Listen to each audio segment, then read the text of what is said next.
And so please describe to me what the aesthetic look is exactly. More like this guy here. Yeah. So we'll go ahead and bring Oh wow, you really have to come in here? like this guy. Is this No, is this really happening? He met the other guy behind you, bro. Like I don't know what you're talking about. I'm right into that bad boy. You can stay right there, behind the camera, behind the camera. No, see now that you got me jealous now. That's okay. That's not no, fair. but you're more in the category like Wilfred Arnold. Okay? My man. Yeah. Arnold Ferrigno. Huh? Okay. Aesthetic.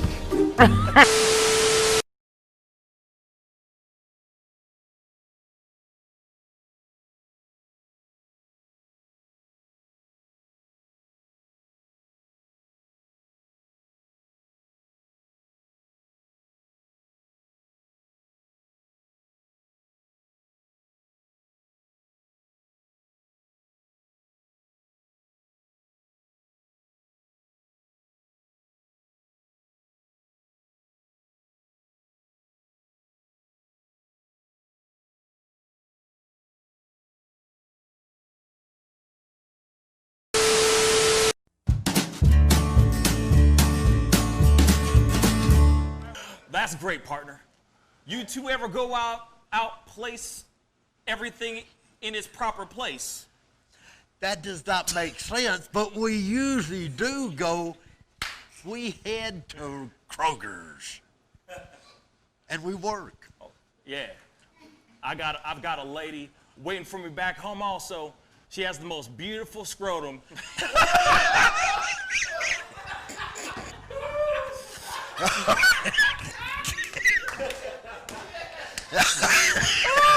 Oh, God. And when she sings, she sounds just like a puppy dog.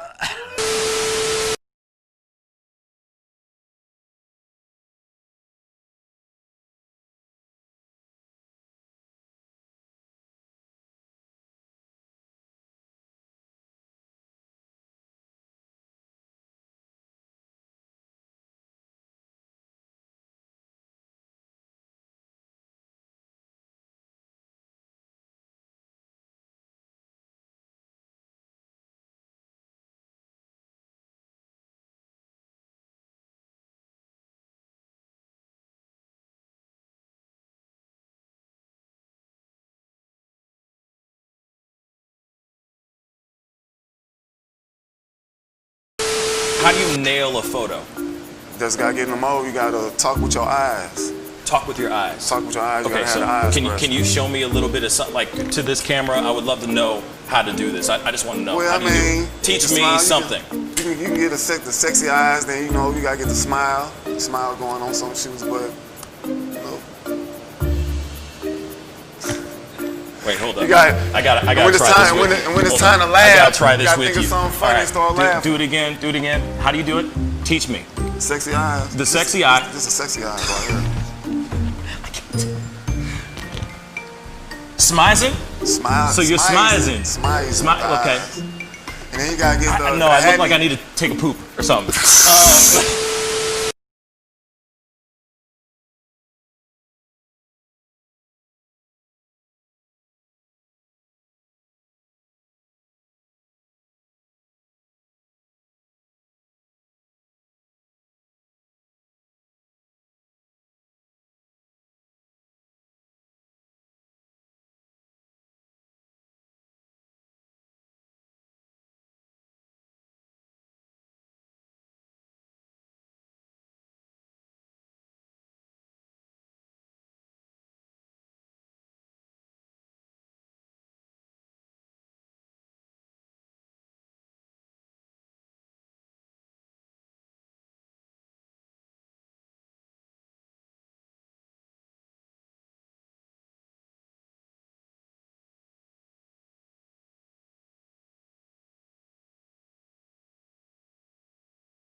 Wish words were like little toy guns. No sting, no hurt, no one, just a bang, bang. Right? Is that it? Yeah, it's something like that. Just a bang, Toy bang, guns. rolling off your tongue. Toy guns. It's no smoke, no Bang, bang. bullets. Water guns. All right.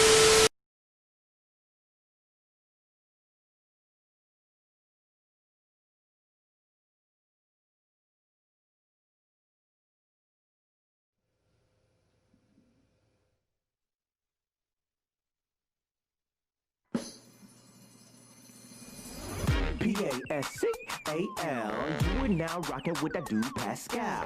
We be going wild, Haitian in the building, so original. Got the haters catching feelings. Get your hands up to the ceiling and keep them held high. Cause St. Louis isn't ready. Forget about it, goodbye. Hold up, we just saying hi. Five somebody, rise up. Weekdays, catch us live. Somebody, let's go. Good morning, everybody, and welcome to the Pascal Show. Yes. Good morning, everybody. Good morning, good morning, good morning. You know what I'm saying? Oh, Jack is in his feelings right now. He's I don't even hear you, actually. Oh, there we go. Wrong one. It's there Monday. We go. It's a Monday, y'all. It's a Monday. Look at Jack. Look at Jack in his ridiculous age. This is a Monday face right now. This is Yeah, that's Monday. Look at him. Yeah, that's it right there. Nah, a Monday face is more like this. Or like like what you got in store for me today, Monday? You know what I'm saying? You feel me? Right. You feel me, man? Right. I'm just saying, like there's so much chaos going on. There's a lot of stuff that we're going to talk about, like it says underneath the video right now. There's things going on in Chicago that have just been popping off, y'all. Things have been popping off in Chicago and in Chi-Town, baby. And so we're going to be talking about that, of course, because honestly, I went to sleep. I woke up to find out that pandemonium was happening in the streets right now in Chicago. And, you know, obviously, all I can say is, man, again, really? Damn. So we're going to be talking about that in a little bit. And, of course, you know, we got a whole lot of other things to talk about. There's some viral videos with, you know, Will Smith and Jason Derulo that we're going to look at that I thought was kind of funny. It was all right. It was kind of funny. It was kind of funny. You know what I'm saying? It was kind of funny. We're going to be looking at that. We're going to be, you know, rapping about, everything, you know, the looting. There's also protests going on in Beirut as we speak as well. So there's a lot of things that are going on. You know, things have just... People are starting to rattle their cages, you know what I'm saying? They're starting to get a little bit upset, getting their feelings right now. Understandably, there's a reason to be upset. There's a reason to be riled up right now. Chicago is in unrest right now as we speak, and it's going to continue to do so. It's crazy. I just hope that they find a way to simmer down the unrest and the anger that's going on in Chicago. So we're going to be diving into that, of course, and talking about that. Then the other thing is we also have this conversation about the Cardinals. We're talking baseball here, guys. A little bit of sports conversation that needs to happen today. And there's going to be a question that I'm going to throw out to everybody in regards to what they think about the fate of the Cardinals baseball season, whether they should forfeit or like bow out for the rest of the season, or actually squeeze in the games. And there's not a whole lot of time, and they got to squeeze in a lot of games to get to be able to get into to even qualify for the playoffs. So it's going to be a very interesting conversation as well. But anyway, I'm hoping you guys are having a wonderful and fantastic weekend, or had a wonderful and fantastic weekend. Mine was action-packed. There was a lot of things going on. There was a lot of things that I was doing. A lot of family time. My nephew turned 11 this weekend, so we got to celebrate and be around family, which was nice. But it was just a very, very long weekend. You know, I didn't feel like it was a weekend. You feel me? It just felt like nonstop crazy, You know what I'm saying? But I'm happy that I'm here. Comment down below if you're happy that you're here today. It's a Monday. It's time to wake your ass up and be a part of the conversation on the Pascal Show. Jackie Buck, how you doing, man? Man, I'm doing pretty tired. Really? You tired? Yeah. I was up late working, and just one of those things where I had a little coffee late, and then it didn't kick in until like I was trying to maybe go to bed, and then I was like wide awake, and so I was like, I'll just do some work, and then next thing I know it, I'm like, oh, it's like 2:30, like that's like 2 hours plus past my normal like it's time to go to sleep time. So and then kids come in between the night, and then dog came in, wanted to go out in the middle of the night. Like it was just a constant. Like I slept, but not even for a full like 3 hours straight type of night. So that's what these bags right here. Oh, I feel you. That's what's up. So. Yeah, that's called not sleeping, bruh. That's called lax. So, that's called. Today's show brought to you by coffee. Yeah, by imaginary. Oh, there it is. The ever disappearing mug of coffee. Let me say this. That's called being a parent. It seems like it's called that. My issue, because I ain't got no kids. You know what I mean, but. My issue is that I'm drinking a gallon of water every day, right? I drink a gallon of water every single day. And so by the time it is time to go to sleep, now I know it's not kids waking me up in the middle of the night, but I'm taking like 17 trips to the bathroom just to pee, man. You know what I'm saying? It's a lot, bruh. It's a lot. It messes up your whole sleep cycle. It screws you up. Yeah. It screws you up. But... gotta get that Pascal Show branded bedpan. Just or just a catheter and just you know what I mean? Just let it all out. Let it all out whilst sleep. You know what I'm saying? Or just put on one big old Depends. You know what I'm saying? And then just do the deed. You know what I'm saying? Get it over with. You feels me? No, I'm kidding. I would never do that, man. Oh my God. Nah. Hell to the nah. But good morning, everybody. To Doogie, good morning. Tana Vane, good morning. Let's see. Mr. Super, good morning. Everybody, good morning. Comment down below and let me know that you guys had a good weekend. What did you guys do this weekend? Did you guys do anything fun? You know what I'm saying? Did you guys go out? Did you guys go hiking? Did you guys get a good workout in? Comment down below on the positive thing that happened this weekend for you. What's that one positive thing that happened for you this weekend? In fact, if it was a whole weekend of nothing but positive vibes and positive things, shoot, comment down below. We all want to be jealous, and we all want to soak in and live vicariously through your good and positive things. So comment down below and let us know how your day was, okay? Yellow Man, what's up, man? All right, good morning, good morning. Thank you guys so much for tuning in and coming in and being a part of the conversation. You know what I'm saying? But unfortunately, we got to jump from, hey, positivity to the negative. Okay, so unfortunately, Chicago's on fire right now, y'all. So police are returning fire at looters that have been hitting they're hitting the I guess it's what's called the Mag Mile. And smashing windows and confronting, obviously, the officers that are firing at these looters. So hundreds of people swept through the Magnificent Mile and other parts of downtown Chicago early Monday, smashing windows. So that's today, y'all. Okay, just so you know. That's today.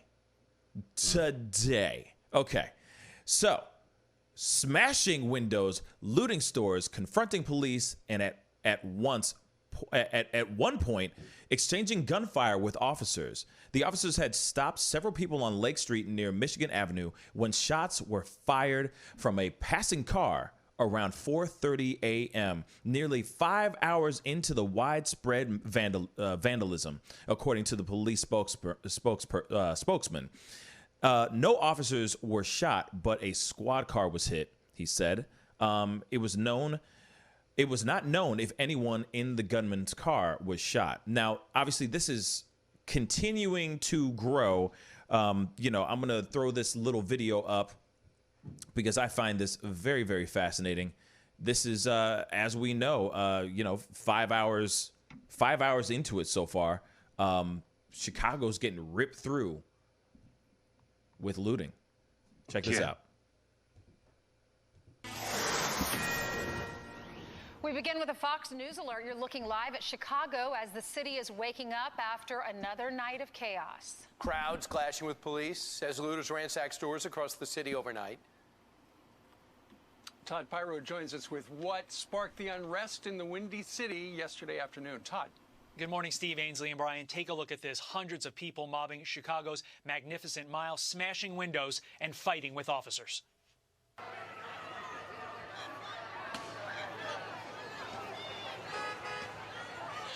Crowds hitting several luxury stores for hours. Some rioters reportedly shot at police, although no officer was hit. A Tesla dealership also hit by looting. And get this, public transit to the city's downtown area has been suspended. No word on any arrests or injuries. This unrest coming hours after a man was shot by police on the city's south side. Officers say he opened fire during a chase, forcing them to fire back. Angry crowds throwing objects at officers and spraying one with mace. The deputy police chief blamed this man for stirring up the crowds. The officer shot the man again, even when he told them I'm down. A suspect was brought to a local hospital. No word on his condition. The officers involved in that shooting have been placed on administrative duties. Now, here's the thing. I mean, it's terrible news. I mean, that's terrible. That's a terrible situation. No one needs to get shot, and shot several times. But this is my only argument here. The man was shooting at the police. At least this is what the story is and what the reports say so far. I have not seen any footage. I haven't seen anything yet. But from my understanding, the man was shooting at them, right? At the police. What's going to be the response to that? He's going to get shot. That hands down, he's going to get shot, right? So everyone is up in arms and looting and rioting right now in the streets of Chicago because a man was shooting at the cops and he got shot. He got hit with returned fire. Okay. I'm just saying, do you see do you understand the logic that's going on in my head? Like, why would there be unrest over something that if you're going to shoot at cops, you're going to get shot back? That's it. That's just my personal opinion. What were you going to say, Jack? So officers, so in the earlier, there was a shooting in Inglewood. Police said in a statement they responded about 2:30 p.m. Sunday to a call about a person with a gun and tried to confront someone matching his description in an alley. He fled from officers on foot and shot at officers. Police said officers returned fire, wounding him, and a gun was recovered. He was taken to a hospital for treatment, and 3 other officers involved were taken to a hospital for observation. More than an hour after the shooting, and police and witnesses said a crowd faced off with police after someone reportedly told people that police had shot and wounded a child. And then so that's where I think this has started, is that there's a misinformation about what happened. And then everyone started going a little bit crazy, and then that probably spread, and they probably videos are going out. Yes. People are like, oh, it's going down again. Yes. I forgot to add into that, because the thing is that they're saying that he was a 15-year-old boy, a 15-year-old kid, when actually that is misinformation. From my understanding, this was a man. This was not a 15-year-old kid. Now, I could be wrong here, but from my understanding, it was not a 15-year-old kid. Am I correct? I'm not. I don't have any information on the actual individual. I'll look up Inglewood shooting victim. It's all good. Now that's the thing. Now, from my understanding, there are people out there that are putting out information that's not entirely correct, saying that it was a 15-year-old boy. Now, apparently, it's not a 15-year-old boy. From my understanding, it's not a 15-year-old boy. But at the same time, okay, I'm not trying to say that no life like I'm not sitting here saying that this kid, whether he is 15 or 69, not trying to sit here and say that his life does not matter. His life does matter. But at the same time, if you are shooting at cops, they don't look at you and say, is he 15 or not, before they fire back. They're not thinking about that. They're thinking about they want to be able to get home. They want to be able to see another day. If you're firing at cops, you're going to get returned fire. It's just inevitable. I'm sorry, but them are the breaks. You see what I'm saying? So that's just my personal opinion on it. I'm not sitting here saying, like I said, I'm not sitting here saying that there's anything wrong. Like, I'm not sitting here saying that there isn't something to be upset about. All right. Yes, that's still terrible. That's terrible news. But that's still somebody shooting at somebody. And how would they know? That's what I'm saying. That's my only argument. How would they know unless they knew, okay, is such and such suspect. The suspect's name is na. And they already know his profile, 15, 16-year-old boy, so on and so forth. Then I understand that. But wasn't there a call because of something else? What was the reason why they went to go find this kid or this person? They were going and they were meeting. They said that he matched the description in the alley. But so that's, no, but of what? He did what? The matched the description of what? They didn't say. Oh. But I have more information here about so from the brother of the person that was shot. Come on with it. So it said so during the incident, one officer was maced, another officer suffered a shoulder injury, and then two people were arrested in the aftermath of the confrontation. It's being investigated by the Civilian Office of Police Accountability, but the narrative that was put forth by Talley, which I guess is a spokesperson for the police, doesn't match up to what a 19-year-old man claiming to be the brother of the victim has said. Earl Allen said he and his 20-year-old brother, so the guy that got shot would have been 20 years old, were hanging out at Moran Park at the intersection of 57th Street and Racine, and they got into a little altercation and left. The Sun-Times is withholding the man's name because he hasn't been charged with a crime. And as the brothers walked off with a group of people, Allen said someone made a comment to officers in a police vehicle that prompted a pursuit. After the group dispersed, Allen said he returned to the 5600 block of South Aberdeen where he and his brother live, and that's when he heard about 8 or 9 gunshots ring out. And he's like, I'm hearing it. I'm like, oh, no, they're shooting. I hope they ain't just shoot my brother. A short time later, Allen's wounded brother emerged in a grassy clearing and ran into their home. Fire officials confirmed the victim of the shooting was picked up at the home. Showing a photo of the gun officers reportedly recovered, Allen denied that it belonged to his brother. And he said, my brother ain't fired at no police. So records show that the man has been arrested twice in just over a year. Last July, he was arrested at the same address and charged with domestic battery. On March 26, he was arrested in the nearby 5700 block of South Main, charged with reckless conduct and child endangerment. Whoa. Okay. So the battery charge from the first one was dropped, but the other case is still ongoing. Interesting. Okay. So there's a lot of hearsay. There's a lot of things that happened that hasn't been confirmed yet. There's a lot of questions that are being brought up. Now, this man, because he was not 15, correct? He's 20 years old. It says 20. It says 20.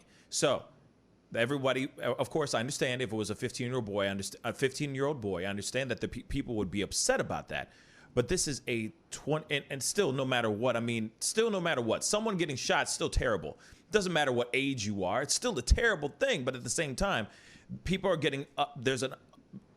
People are up in arms because this is somebody who is, as they understand, is 15 years old, and that they still shot him apparently, as that gentleman that was in the crowd. They still shot him, and he said, "I'm down." They still shot him even when he was down. Now, if that's actually true, then that's really messed up. But at the same time, where's the footage? There's also speculation in regards to a cell phone that's missing. So apparently there might be footage out there that's being kind of swept under the rug or is suddenly misplaced. Now, you were just saying. I was just trying to finish that thought. What were you saying, Jack? Yeah, I was emphasizing what you were saying. Yeah. Okay. There was a body cam footage. You were saying? Yeah, they said there's no body cam footage. What? Yeah. But and then somebody was talking about how the cell phone was taken away, but the person for the police spokesman said that that's inaccurate. Well, wouldn't they say that? No, we didn't take that. No, That don't make no sense, man. That don't make no sense. What's up with the body cameras? Why aren't they not? Why aren't they activated? I thought they're supposed to always be activated and always going. My thoughts exactly. No, that doesn't make sense. But then then I can understand people being upset about that. If they have that kind of information that's going around in the streets and everything, that's ruminating throughout the streets and ruminating throughout the crowd and everything, people are gonna be pissed as hell. I'd be pissed. You know what I'm saying? Well, I am pissed. But at the same time, it's like, why would you hide that information? What are you trying to hide? Why weren't the body cams on? Were they even on? And then suddenly got, that information or that footage got deleted. Interesting. Yeah. Doesn't make sense now. See, now when we work it out, now that we talk about it, now that we see what's going on, I can see why the streets are talking. Now I can see that. I can see why the streets are talking. But damn. You know what I'm saying? Chicago, come on, y'all. Damn. Like, Tesla? What are you going to do with a Tesla? You know what I'm saying? You know what I'm saying? Like, Neiman Marcus, what are you going to do? Nordstrom's, Neiman Marcus, what are you going to do? What are you going to do with it? What are you going to do? Like, to me, it just is so ridiculous. You think you're just going to drive the freaking Tesla out of the stove? Come on, guys. Like, it just, to me, it just doesn't fully compute in my mind. Yeah, it just doesn't add up. I mean, but this has always been what the situation is. But now the looting is getting worse. You know what I'm saying? And like now that people are upset about that, especially if there's footage, you know, that's what I love about this show. I have an opinion right in the very beginning, but then once we get the information, the full information out there, my opinion has changed. You know what I'm saying? Now, I'm not sitting here saying that they should be looting and rioting. Hail to the nah. I don't think that is. I think that's counterproductive. I don't think that works. We can still talk about that till we're blue in the face, but that still ain't going to change the fact that is actually what's going down. But at the same time, if there's footage that's out there, or if there's a phone that was out there, or any of those things, the fact that there's no body cam footage, that is either gone or that never got turned on, that stuff don't make sense. Those are the moments when you go, things that make you go, And then that's why everybody's really upset right now. You know what I'm saying? That's why everybody's all riled up. What were you going to say, Jack? No, I was just saying it's absolutely true. I mean, the amount of misinformation that can really get into there, and then if you have, some part of it's true, you know. Yeah. You don't know exactly what's true, but like, it doesn't make sense to me why, like, the looting aspect of it. I feel like some people are taking it as a like, oh, we got another reason, let's go out. Right. And like they were saying that people are loading things into U-Hauls, like they came planned, like oh, it's go time, like we can loot now. Now we know from last time we could only carry so many things. So now I got the U-Haul. Yeah, I was coming loaded say, in. But here's the thing that's messed up, because you could take that U-Haul, go up to Neiman Marcus, grab you a gang of stuff, right? That whole thing, that whole truck or that whole van that you just rented, get a gang of stuff, and they could still track that U-Haul back to your ass. Like, you're not driving an unmarked car. You feel me? Where they just can't find out who you are. You're literally going, here's my address in plain sight. You know what I'm saying? All they got to do is track that U-Haul, pull up to your crib, and once they see like 15, 11, Coach bags in your crib, done. You know what I'm saying? I'm just keeping it real. Yeah. I'm just keeping it real. It's just ridiculous. Is the Tesla part. I mean, what you don't think Tesla. Elon Musk is gonna come and find you? Bruh, why Tesla though? Like Tesla of all things. You think that you're gonna go bash out a window and then just drive out that whip? Nah. No. Nah. What are you gonna do? What are you gonna do? Man. Hey, Tesla probably, like overtakes and a voice starts talking. You've been detained. Yeah, right? Or you're driving it. What? Yep. Why is it suddenly shut down? You know what I'm saying? Can't open the door. Yeah, what's going on? You know, tear gas starts coming out the vents and stuff. What's going on here? I'm just saying, like, it just doesn't. That stuff doesn't make. I'm not sitting here. I'm not condoning nothing, but I get it. Fresh new pair of sneaks. You know what I'm saying? Some new kicks, some T-shirts, some clothes. They can't track that stuff. I get that part. I get why people would go smash and grab those things. You can't track that. You know what I'm saying? But a car, but a Tesla though? Come on, man. Come on. Tesla. It's a Tesla, baby. You know what I'm saying? That's just what I'm saying. That's just my personal opinion. And I'm really upset because Chicago doesn't need this right now. You know what I'm saying? I was just there just last month, but 6 weeks ago or something like that. And it was there were still places that were boarded up. They were still trying to get their lives back up. Businesses were trying to get their feet back on the ground. And then all of a sudden, they're getting smashed again. You know what I'm saying? It's like, come on, y'all. Like, I understand the unrest. I understand the frustration and the anger, but there's got to be another way that we can funnel this anger and funnel this frustration towards something else. You know, towards something more productive than just going and getting a fresh new pair of Nikes. You know what I'm saying? Or trying to drive a Tesla out the front door. You know what I'm saying? That's all. There's just a certain level of that. That's all.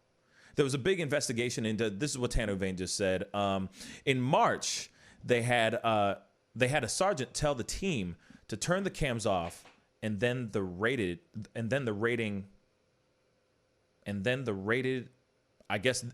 rated a wrong address and hurt people, arrested people anyway. There was a big investigation into Chicago police shutting off cams because of that.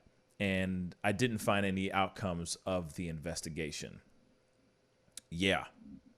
I mean, at the end of it all, I mean, this is not something. When you turn off your body cam, just saying, to the rest of the world, to the rest of the community, and to your city. Literally, God's trying to tell you something. I mean, it's dead giveaway that something corrupt is going on. And that's why people get upset. That's why people are going, what the F? You know what I'm saying? This is all these opportunities to be as transparent as possible. And you decide to still be shady. That's not good. That's not good.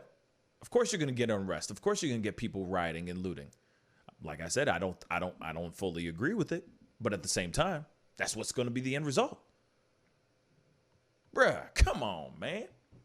Come on. Seriously? You turn off that body cam, dead giveaway that something's not right. Dead giveaway. Or at least that's what is perceived. You guys could have done everything to a T, been the whole squad could have been a whole bunch of apples, good apples, whole bunch of good apples. But if you're sitting there, body cam ain't on, there's a cell phone missing. Just saying. Yeah. Yep. And Tanner Vane just said it. It's almost an admission of guilt. Figgity facts, baby. And that's not right. But you can't prove it. Exactly. So then the rest of the world is looking at all the people that are out there looting and rioting and protesting. You know, it's a smattering of all these things, right? Because, you know, there's people still out there demonstrating and protesting, but then you also got the looting and the rioting at the same damn time. So you got all that, and then there are going to be people out there that are going to sit there and go, well, you don't know what really happened, so blah, blah, blah. You know what I'm saying? Then everyone makes excuses. You know what I'm saying? Like, then certain groups are like Blue Lives and the All Lives Matter stuff and everything. They start putting out the excuses like, oh, see, well, we don't know what really happened. And it's like, well, we don't. That's why. That's why everybody's angry. Right. Should be out there. Those body cams should be on. Why? Why dost thou turn off thy body cam? That makes no sense. That makes no sense. Are you like? I think you're summoning your Picard. You know what I mean? Engage. You know what I mean? You know, maybe it's because you know, they said they want to have all it's the defund the police. So the first thing they defunded was the body cams. That's So then that's the one thing we don't get. You know what I'm saying? Like everybody's like, defund the police, and they're like, okay, well, we're gonna cut back then. No more body cams. Now you don't know what's going to sell. Now you don't know what's going to happen. You know what I'm saying? But that's interesting. That is very, very interesting. Yes, it is.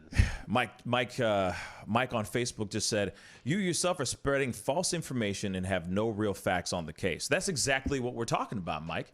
We have no real facts. We don't know what's going on. All we know is that the body cams have been turned off. Now, that is something that has been reported. The body cams have been turned off. All we know is the little bit of information that we have, and this is the reason why everybody's so upset. That's why we're talking about it, because there's stuff that needs to be said so that either hopefully it makes the people that are in Chicago calm the hell down, so that we can stop having the looting and the rioting. If the body cams were turned on, then maybe we can see that footage so we can stop the rioting from happening. You see what I'm saying? But if they have body cam footage and they're not releasing that stuff, or it was turned off, then something's not right. Most definitely, something's not right. Not giving out any false information. Am I, Jack? I'm curious. No, we're just reading what is available. Last time I checked, commenting on it. Last time I checked, that's the information that we got. So I'm not bringing out any falsehoods, if you will. So, you know, it's weird. Anyway, sad stuff. Definitely some sad stuff. And all I can say is I hope that they come down to figure something out here in the very near future, because we don't need the looting and the rioting. We just don't. We don't need it in Chicago. We don't. There's already enough chaos and other crazy stuff that's going on in the world. Real talk. And speaking of chaos and other things that are going on in the world, let's talk about this Rona issue and how Trump has signed, if I'm correct, 4 different executive orders.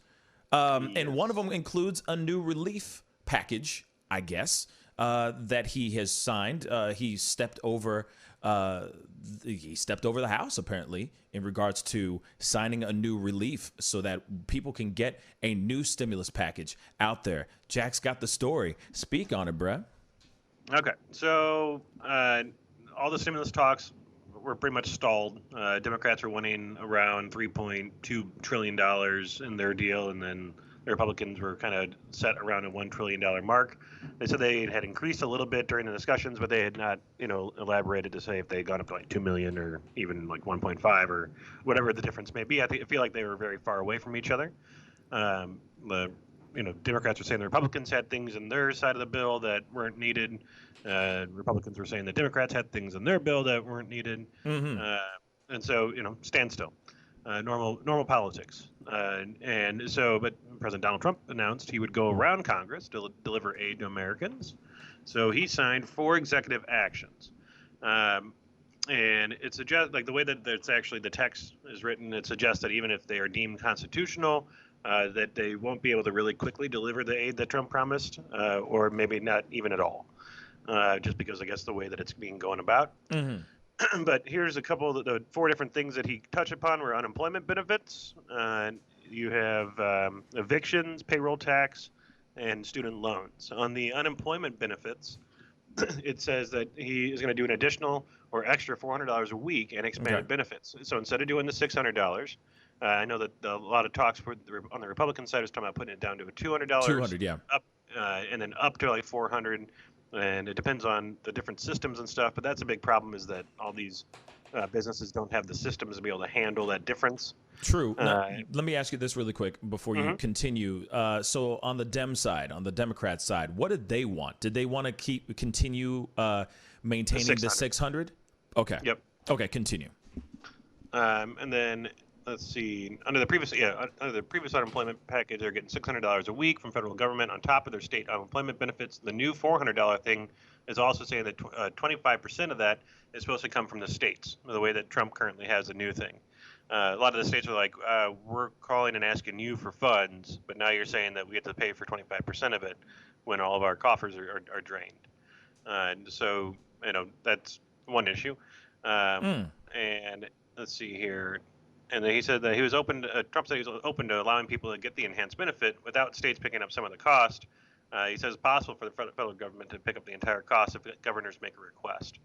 And that's going to be interesting to see whether or not a Republican or a Democratic governor makes that request and how quickly that gets expedited. So there's that. And then he went ahead and addressed evictions, which is a good thing.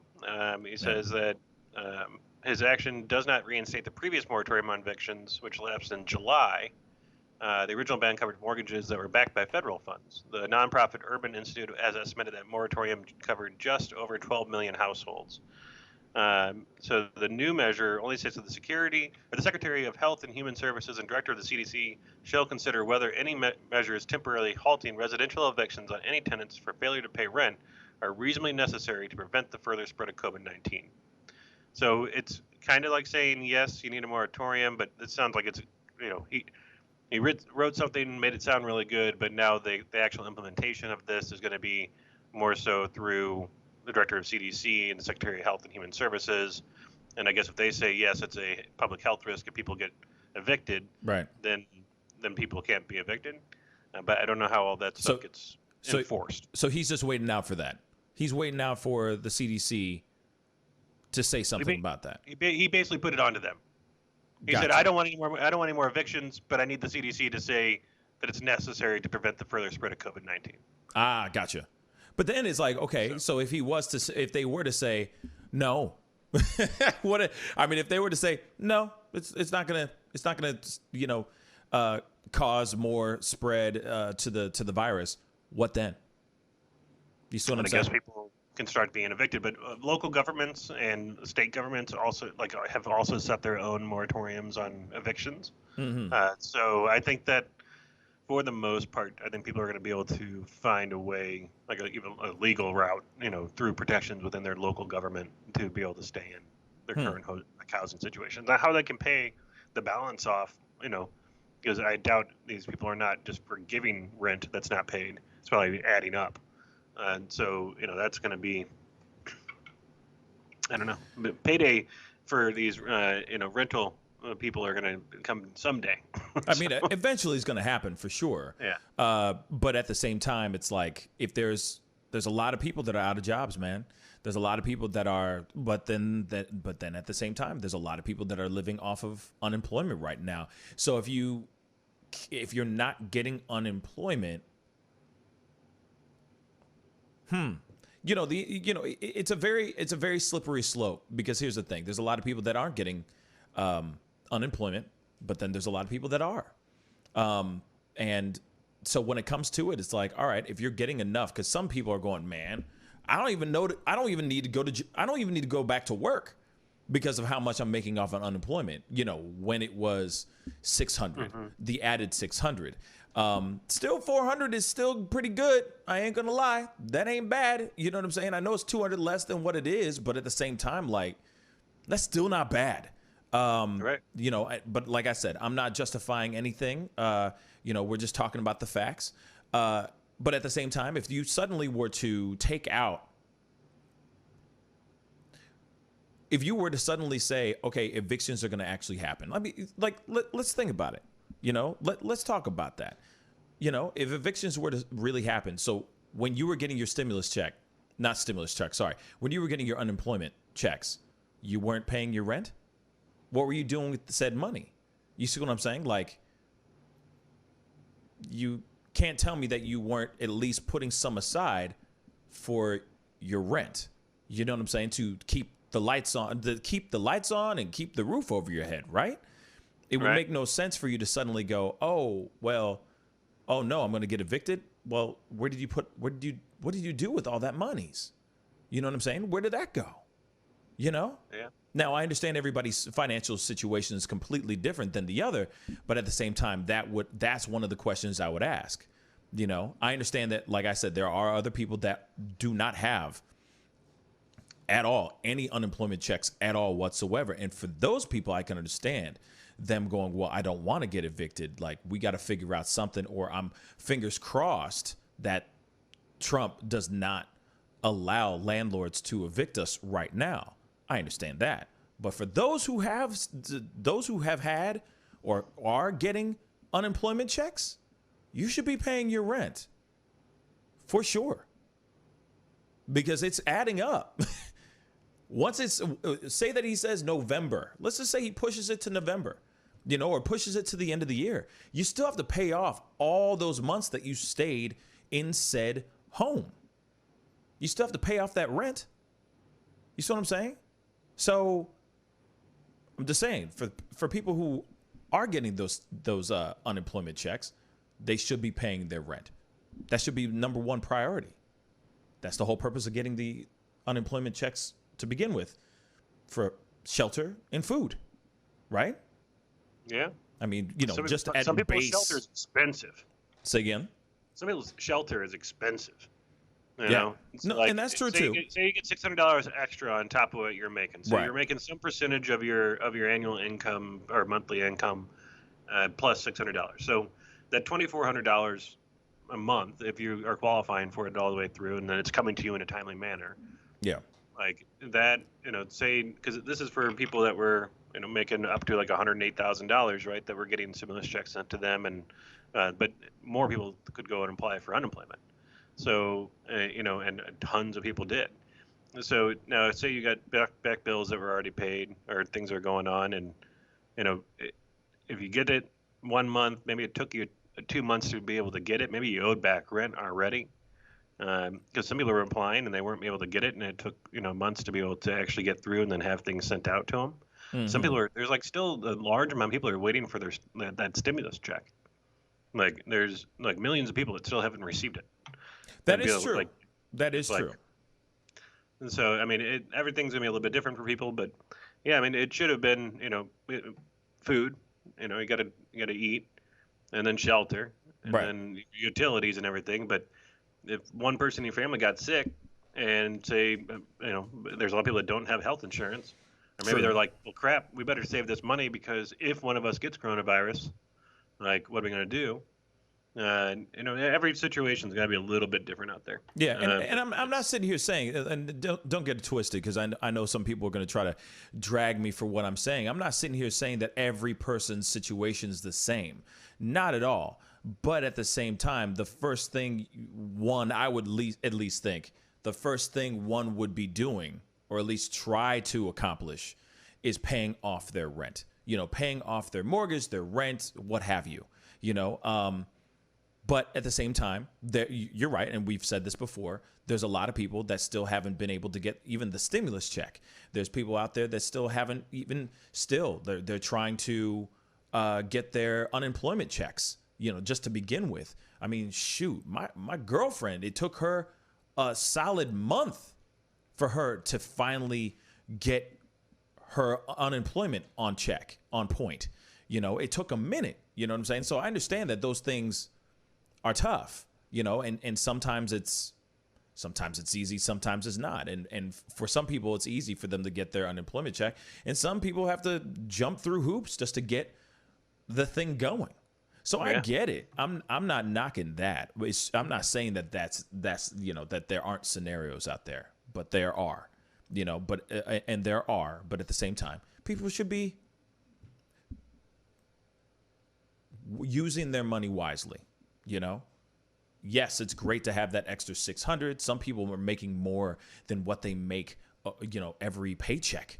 You know what I'm saying? Off unemployment. So that should be a good thing. Hold that money to pay the rent, and live frugally. You can't. Here's the other thing. If you really think about it, for those who are actually getting the unemployment checks and they are going, oh my gosh, this is more than what I get, at my regular job. Well, it's not like we have any reasons to be going out and hitting the clubs. You know what I'm saying? It's not like you could, getting that bottle service and getting that VIP treatment. Like there's nothing like that is even happening right now. So save the monies, secure the bags, but at the same time, people at this moment, even those, because people are out there struggling. There's a lot, all of us are on the struggle bus. We should not be getting evicted to begin with. We shouldn't. This is terrible what we're going through, and I think that there's got to be a way, that we can get this figured out. Now, when it comes to the executive order for the new relief package, the unemployment package that's going to be hopefully implemented here soon. I'm gonna throw the question out to everybody out there. What do you guys think? Is 400 okay, or were you cool with the 200? Were you expecting 600, like going back to what it was before? You know what I'm saying? Comment down below and let me know what you think on that. I mean, for me, I'm going to say this. Wow. I'm going to say this, man. I appreciate Trump just getting straight to the point and saying, let's get this thing moving. I appreciate that. I'm going to be real. And I'm not a Trump guy at all. But I do appreciate him going, hey, man, we got to get this thing moving. There are people who need this money. Let's go. That's what I think. Jack, what do you think? Yeah, I mean, again, it's one of those things where it's going to end up being more of a news piece. And yeah, I signed these things because they wouldn't take action and I took action. But the implementation of his executive orders doesn't sound like it can be easily implemented. Because the whole thing about them decreasing down to the 400 and having states pay the percentage of their systems that can't take the differences and be able to calculate per individual and stuff like that. They just don't have all the antiquated systems they have out there across the states that aren't on the same. It's not like everyone's running the same computer. So they have all these different things that they deal with in different states for their unemployment. And they are talking about going to, after that 400 runs out in a certain amount of months, that then it switches over to a percentage of that person's annual income from the year before the pandemic hit. Gotcha. And that's where all the systems don't have, they don't have the up to date process to be able to handle it all. So another thing he did was he on payroll tax, he deferred a payroll tax. He didn't do a payroll tax cut. He just said that employers that are taxes paid by employees, the 6.2% for Social Security and 1.45% for Medicare, through December 31st is going to be basically pushed back. So it's not that you don't owe them. Oh yeah. It's just that for the next three and a half months, you don't have to pay it. Yeah. Oh no. So it's the same thing we're doing with the mortgage stuff here. Is well, yeah, maybe they talked about it and pushing it back, but then even the mortgage companies are yeah, we'll defer your payment. Not that we're forgiving your payment. It's just in 3 months you're going to owe me 3 times as much. Exactly. That's the other part I was going to say too, is that no matter what, yes, he's going to be like, hey man, I'm going to secure the bags for everybody for America, signing that thing. Okay, the only difference is $200 difference, y'all. All right, this is the happy medium because a lot of people are sitting there saying that we want 600. There's other people that are sitting there going, let's just do 200 to just keep things afloat. And he's like, nah, we'll just go right there in the middle. Let me just cut this baby in half. Okay, and so he's like, all right, let's do this. We're gonna do this thing. Now, don't you think for 1 minute that we're not gonna have to pay this back at some point? You know what I'm saying? We're gonna have to pay this back. As much as everybody thinks like, yes, more money, baby, yeah, God is good. No, you still got to pay it back, baby. We still got to pay them mugs back. Eventually, it's going to come back. As much as we think it's like a free handout, it really isn't. You know what I'm saying? As much as we keep on thinking that it is, it's not going to be. We're going to have to pay this back at some point in some sort of way. Because you got to remember, I mean, where they finding this money in the first place, bruh? That's what I'd like to know. Well, you know what I'm saying? That's the whole thing, is that all of the things that he's made executive orders about, regardless if he makes the statement, Congress is still the one that has to fund it all. So they still have to agree to whatever the final funding amounts are and how to implement it. Right. So he went around them to say, this is what I want, basically. Right. But it doesn't mean that it can be implemented. The only thing that doesn't require Congress is the student loans portion that he did, which is basically giving student loans a deferment, again, for an additional 3 months. And basically it pauses loan payments and the interest. Mm-hmm. And so that's really the only way to do it. And, you know, that's the only one that Congress doesn't have to be intervened with.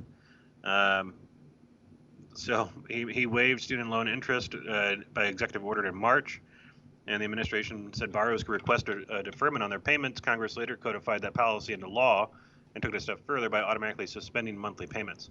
You know, the only way I could see evictions stopping is if they did the things sort of like Canada and other countries that have said 6 months, no payments, no interest. Everybody, like renters don't pay.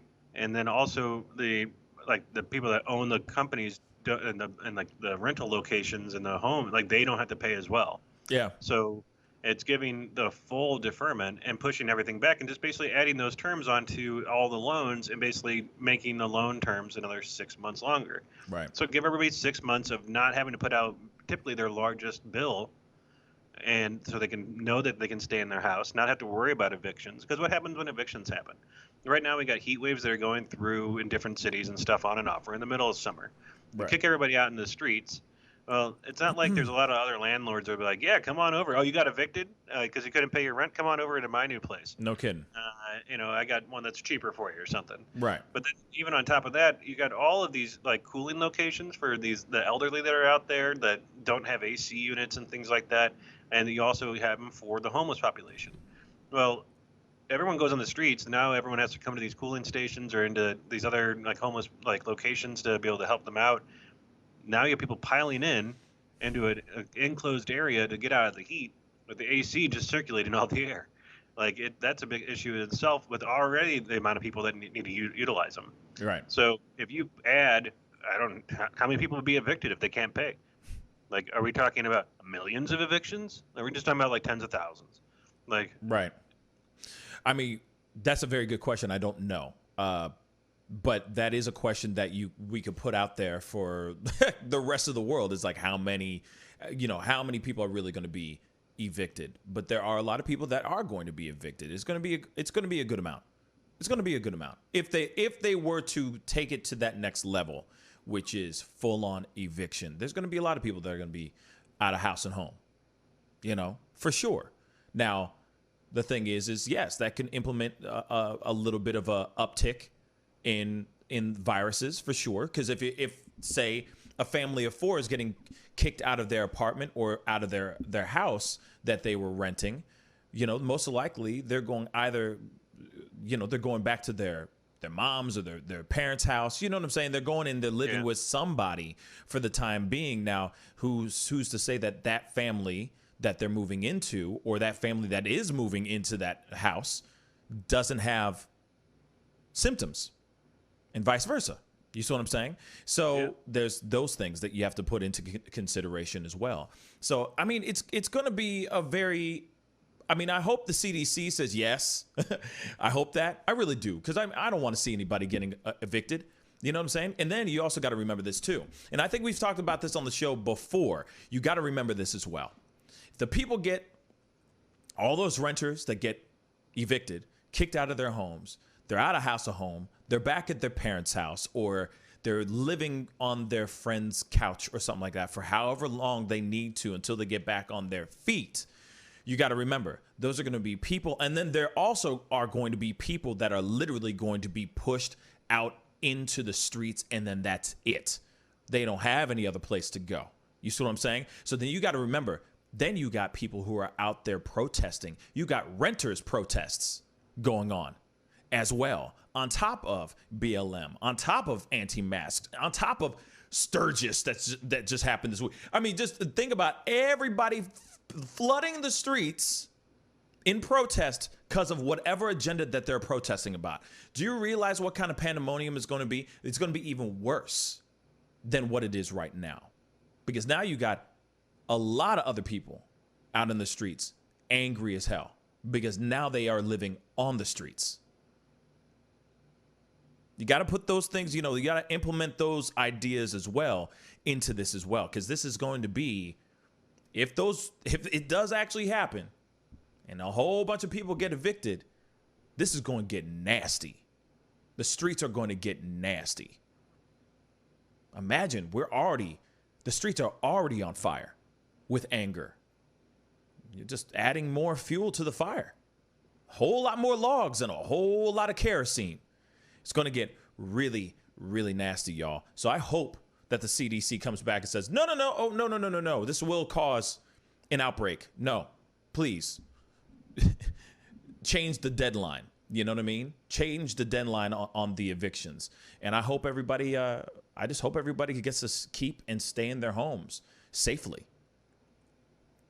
Because that's worse than pandemonium. That's anarchy. Real talk. That's anarchy. Anyway, we'll be right back. We got to go into a quick commercial break. This is the Pascal Show. Bye. Hey, take off Ms. Feinberg, I'd really appreciate it if you would close your legs. Do you find it distracting? Power, respect. The festivals crazy in the streets. Deception, the fakers and leaks. Entertainers are trucking for tweakers and losing their self because their loves are unique. All of us under surveillance. There was a feeling that made it. Half of them stumbling abroad and they faded. They live in the world that's degraded for people that's constantly hated.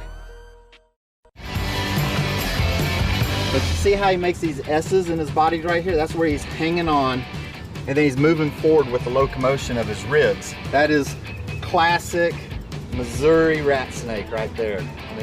So I'm gonna go ahead and grab him before he gets into a hole. Now, these snakes are not biters. They won't bite as long as you don't squeeze them. If you just stop them like this, it'll freeze them, and then you just gently pull them back. As long as you don't squeeze them, they won't bite. Yo, Mike, what's up, man? Guy? Good to see you, man. Yeah, so Sugar Fire. Yeah. Fully open, right? Yeah, we're pretty much open. So you can't sit inside yet. Monday you can sit inside a little bit.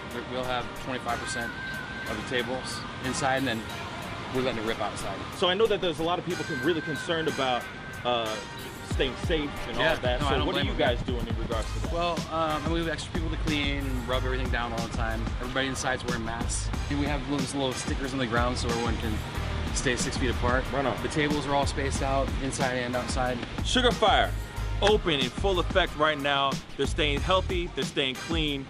Go get you a rack of ribs. Sugar Fire, open right now. Thanks.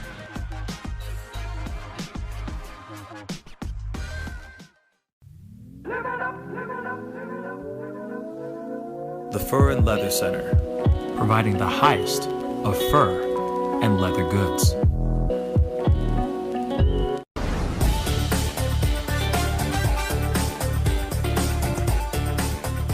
You're gonna perform I'm sorry, tonight. I can't make this interview boring because this man is too exciting as a host.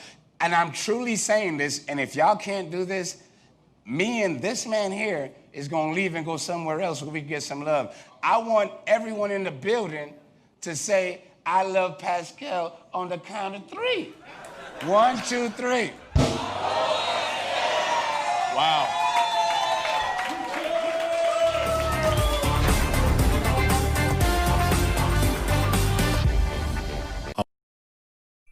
Homeowners and property managers, if you're looking for effective and humane ways to remove wild animals and deal with the damage that they have caused, we have good news for you. Introducing Wildlife Command Center, a professional nuisance wildlife management company specializing in providing animal removal for residential, industrial, and commercial clients. We are the only wildlife company that checks 70 different areas on a structure to determine the answers to the following questions. Exactly which animal are we dealing with? How is the animal getting inside the home? What kind of damage is the animal doing to the structure? Once we get the answers to all of these questions, we develop and write up an action plan to resolve the animal issue completely and provide a quote to implement that action plan. We perform a very in-depth 70-point wildlife inspection. From visually inspecting the highest point, the chimney, to physically crawling inside the attic space and looking for animals, chewed wires, fecal matter, chewed structural wood. We inspect everything. Our inspection process covers all of the following 70 points: animal-proof chimney cap, roof ridge vents, roof to soffit junctions, dormer fascia, attic gable vents, gutter lines, fascia trim, garage door, utility penetrations, water, gas, electric, and cable, bathroom vents, attic roof ridge vents, attic electrical, wiring, junctions, boxes, and lighting, concrete decks, additions, wooden crawl spaces, basement plumbing, penetrations, ceiling, floor, and wall. Wildlife Command Center's mission is to deliver the finest quality wildlife removal and pest control service that is safe for the environment. For more information, call us now.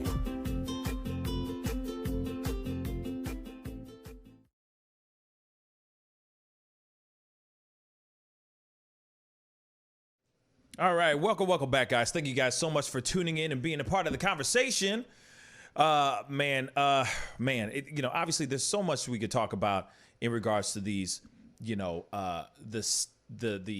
payouts and the relief, the plans and all that they have implemented, the things that they're trying to figure out. And the thing is like, and I'm reading a lot of your comments and all that, and I appreciate the comments down below. Real talk, I really do. But yeah, there's whether you are for it or against it, whatever he's doing, there's a lot that is going on that I feel that hopefully in time, very, very soon, things will get figured out in regards to it. My boy Jack is still on his way back here. But we do have to go into the discussion here because this is another piece that I find very interesting. And Mr. T12, I just saw the comment, we didn't know about this thing, so this must be breaking news, in which we will jump into the sanctions that China passed on 11 U.S. senators, which I find very, very interesting. Jack is still kind of pulling that information up. But we got to do a little bit of a left turn. Pun not intended, but high-key, low-key intended.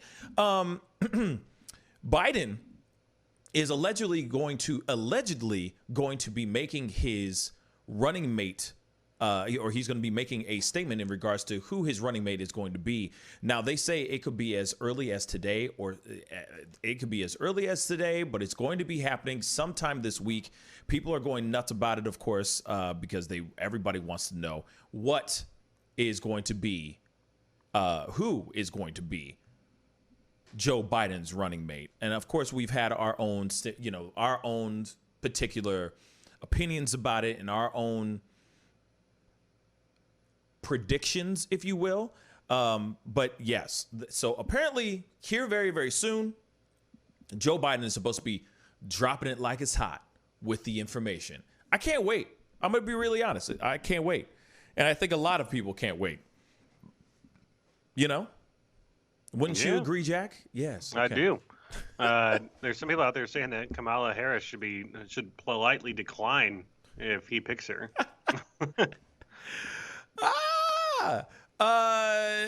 Wow. What do you think on that? What do you think on that, real quick, before we jump into this sanctions? I just want somebody that is going to be good for the job. And you know, there's so much back and forth and stuff, and I really don't, you know, for me, a vice president, I feel like is there running around doing some of the legwork of stuff. The power that the vice president has, I mean, I guess they have their list of things and duties that they're able to do, and their power that they have installed into them. But you know, I just don't see it as like, I don't know. It's like it would be good to have a woman of color in the office and a woman, but honestly, I don't know if it matters. I don't know. Like what has Mike Pence done? What did Joe Biden do? Facts. Good point. Good point. I mean, here it is. You know, I think that there's a. I think that there's a reason why this particular situation is a little bit different. And let me just say this. I think that Biden is obviously not 110% there. So having a good running mate could be a good thing for him, just in case he is mentally unfit to continue his full term. Maybe said person is able to swoop in and save the day, you know, or do what they're supposed to be doing. You know, they're literally a heartbeat away from the seat, from being the leader of this wonderful free world. So I think that that's one of the reasons why people are really hardcore about that. And also because right now we have obviously Trump and Pence, right? And I don't know how to explain it. I just think that in a way, one of the things that really needs to happen is that there needs to be more diversity in his team, in Biden's team. Not saying that there isn't diversity, but what I'm saying is in regards to him bringing in someone who is a person of color, female, I think would be a very big move. It could change the whole game.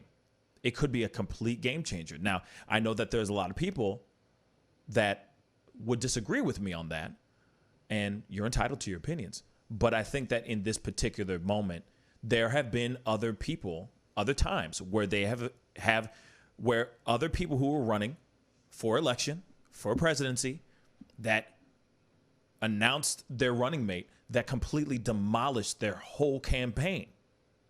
McCain, Palin. You know what I'm saying? The perfect example. That move was not a good move for him.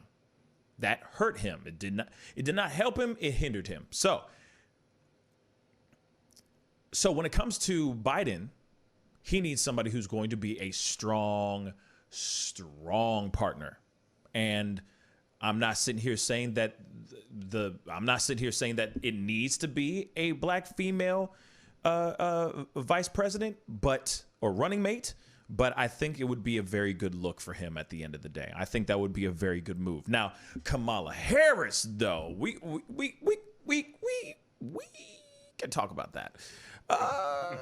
You know, I've already said my thoughts on it. I don't think if he brings in Harris as his running mate, I think it's going to be a very, very bad move. And it has nothing to do with her policies. It's just how I feel about it. It's just my gut reaction to her being a running mate. I also think that she's fake as hell. So that's the other part too. You see what I'm saying? I just don't think that she's real. That's my own personal opinion. And, you know, I don't know her. I don't know her from a can of paint. But from just seeing her interviews and seeing how she is at the podium and all that, she just does not seem real. Now, if he was to pick her, I think it would be a very bad move.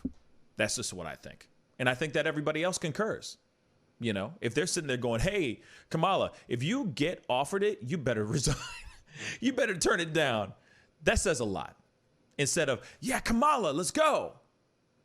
No one's doing that. Right. Everybody's like, hell to the no. You better, no. You better, no. Sit your ass down. You better let somebody else more qualified take over. Now the question is, are the other girls, are the other women qualified? We don't know. I don't know. You know what I'm saying? Like, I personally have not jumped in and really done my research on every single person and to see if they are perfectly a perfect balance for Joe Biden. All I know is that Kamala Harris and Elizabeth Warren, I think, would be two not so great choices. That's just me. Because one, Elizabeth Warren is not a person of color, but I just don't think that she just doesn't seem like the type that's right for VP status, for Veep status. I think she wants to be the bride, not the bridesmaid. You know what I mean? That's just me. You know what I'm saying? But it's Enemy Nation. What's up, man? Good morning, my brother. Said it'll probably be Susan Rice. Now, Susan Rice, from my understanding, is a very strong option and a very strong choice. Now, I hope it's someone like that. I hope. I really, really hope. Lance Bottom is. I mean, I don't know enough about her. But at the same time, I would want to see more from her and how she's running her own city right now. You know, if things are still in upheaval, or if things are back in order, you know what I'm saying? Like, it really depends on it depends on who it is that's actually out there doing these things. You know what I mean? Valerie. Valerie's a new name. Hello, Valerie. Thank you so much for coming into the Pascal show. Valerie said Biden would be stupid to bring Kamala Harris because even the Democrats don't like her. Facts. I'm just saying, like, it's just not. She just seems too thirsty, where she's willing to say and do anything, and I'm not cool with that. You know, we need an independent thinker. We need somebody who's going to be strong, and I just don't think. Yeah, I got an idea. Go ahead, speak on it. Barbara Cochran, the lady who's on Shark Tank, has been in real estate in New York, just like Trump, but she's a Democrat. She threw her voice behind Bloomberg. But what if he pulled her in and keep a business-minded person that's not a politician in the office and get a female into the office? Now, obviously not getting that girl, a woman of color, but you know, just that's a curveball. That's a left turn, bruh. Now, from my understanding, just to go back onto the story, from my understanding and from media's understanding, Joe Biden's already known who's going to be running, who's going to be his running mate. He's known this for a while. They're just holding it. I don't know what's going on. I don't know why they're holding it for so damn long, but you know, they need to get this started because they have a big event coming next week. So I feel like today. That's why I feel like the media is feeling that today is going to be the day that he makes the huge announcement, so that it gives them enough, like a week, to kind of rev people up and get ready for the big event that's happening next week, the top of next week, which is going to be virtual, which should be very interesting. But, and I agree, Enemy Nation. I think that Kamala, I don't even know how to pronounce her name. I always mess it up. I feel like she would be eaten alive during the debates. I just think, I think she's strong, but I think she is smart. but she just seems too two-faced to me. You know, she held her own during the debates. She did. She held her own, but there were other people that stood out. So it'll be interesting to see what happens. Do you remember Buttigieg? Do you remember him? Remember him? Just saying. I mean, it could be Buttigieg. You never know. You know what I'm saying? The options are endless, baby. You know, he can come out of nowhere and just be like, blap. Remember this guy? You know what I'm saying? Total left turn. What? You were saying female person of color. So, I mean, I'm just saying anything is possible, you know? So we'll see. Definitely we'll see about that for sure. Let's jump into this thing about the sanctions that China put onto 11 U.S. senators. Yep. What the heck is this?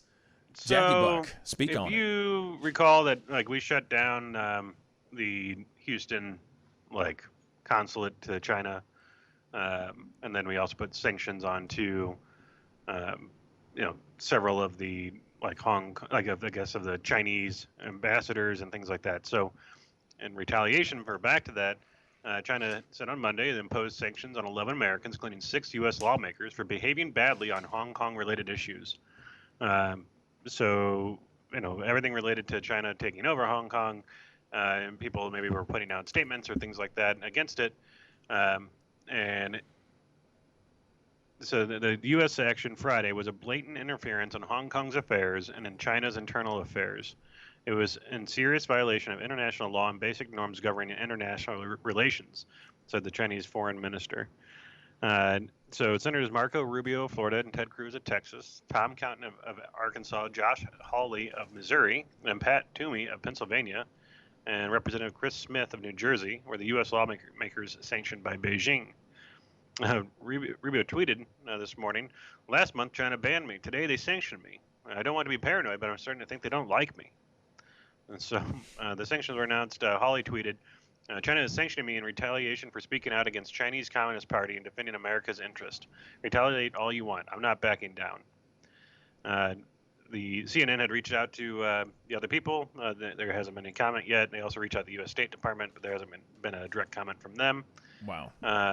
But the new national security law imposed by Beijing on the city criminalizing secession, subversion, terrorism, and collusion with foreign forces. So Hong Kong is kind of basically being retaken over by China, no longer having its own independent area. We really haven't heard anything anymore about those protests, eh? Remember when that was happening, and then coronavirus came, and then no one really followed that anymore. So, no one cared about that. And now it's been taken over. Yeah. But Hong Kong said it fully supports China's latest sanctions against Americans and will facilitate its enforcement. The U.S. government has gone further in recent days by imposing the so-called sanctions against officials of the Central People's Government and the HKSAR government, HKSAR, which is the Hong Kong Special Administrative Region. The act is shameless and despicable and resented by the people of Hong Kong and the whole nation. The HKSAR government fully supports the move and will facilitate its enforcement in accordance with the law. Which, of course, now they'd say that because now they are implemented and have Chinese officials within their administration in Hong Kong again. So, of course, they're going to agree with what China's doing, or else, like, if they were to have a statement out, you would just never hear from them again. It's going to be, I don't know what exactly it does. I think it's more just political, back and forth, and, it's part of our ongoing struggles. Trade war and political warfare with China. Yeah. So I was going to say our ongoing struggles with China, Yeah. China, you know what I mean? Our ongoing China problems. Everything from the Rona to TikTok. I think we've covered it. I think China has spanned the issues so far. Yeah. You know what I mean? Yet we have, China has not, the only thing we haven't done yet is, China has not been caught with Trump's wife in the bedroom. You know what I mean? It's everything else but that, which is very interesting, which is crazy. That didn't make any sense. I'm trying to say, I'm just saying, like, it's everything except, infidelity. It feels like they've covered in regards to China. It's from sickness to all the way to freaking social media apps, for crying out loud. It's everything and everything in between. It's just pretty wild to me, which is just nuts. Absolutely nuts. But anyway, let us take this left turn into this next conversation. Now, we got to talk a little bit about baseball. You know what I'm saying? Because it's an ongoing thing right now. Another player has contracted or has been has gotten the Rona. Another player on the Cardinals has gotten the Rona. And the thing is like, all right, they keep postponing games like left and right because people are just getting sick. There's other teammates from other teams that are getting sick as well. This is not just only with the Cardinals, but this is an ongoing issue that just keeps happening over and over and over again. Now, they have, from my understanding, they have about 55 days to complete something around 46 to 47 games. They have 55 days to complete those games to officially be considered to be able to get into the playoffs, to be able to even play for the playoffs. Now, the question that's been going on in the news and everything, and this is, of course, a little bit of a local conversation, but this is a real thing. Should the Cardinals bow out for the rest of the season, or do you think that they should just give it the old college try and just get as many games as they can under the belt so that they can go into the playoffs for a chance to win the World Series? What are your thoughts, Jack? So, again, it's one of those things where it's like, what do you do when full teams go down?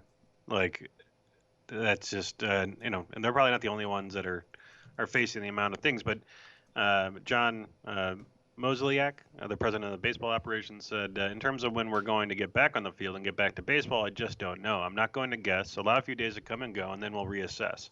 Not having experience on how to truly isolate it and prevent it from spreading, we're learning as we go. I wish I had better answers. I wish I had something firm, but I don't at this time. So all the Cardinals players, they've had 11 in the past 11 days. They've had 17 positive tests on the team. 17, y'all. And then this is going to be the Cardinals have had 13 consecutive games postponed because all players have been urged to quarantine at home. They continue daily testing Sunday, and we'll do it again on Monday and Tuesday.